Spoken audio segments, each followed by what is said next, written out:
1979, okay? 1979 was a really good year. I know many of you weren't around yet, but it was a really good year, right? There's Madonna, and then we have Michael Jackson, Prince, and yours truly turned 21 years old. My claim to fame. Now, of course, I didn't go into a singing career. You can tell from my voice, don't do that, right? But no, seriously, it was a really good year for me. I turned 21. That's when I started my HR career at Sun Shipbuilding on the East Coast.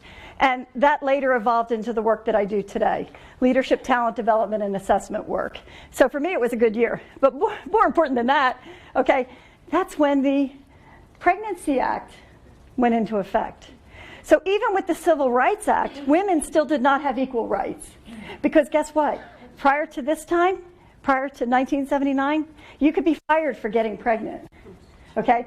The other thing was you could be held out of succession planning or promotional decisions because you were within childbearing years. You didn't even have to have a baby to be discriminated against. So this really opened the doors, you know, for women to go as far as their talent, their abilities would take them. You know, at least that's what we thought back then, right?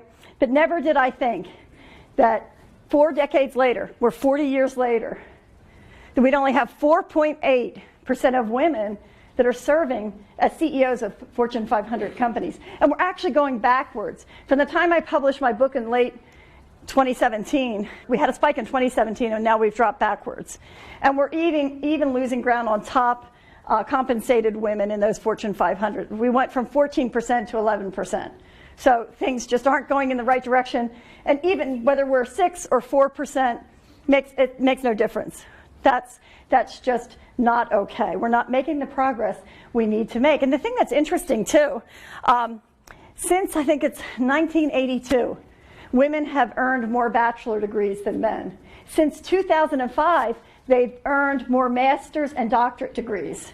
So for me, that math isn't adding up. I'm not an engineer, I'm not a financial person, but it's just not making sense, right?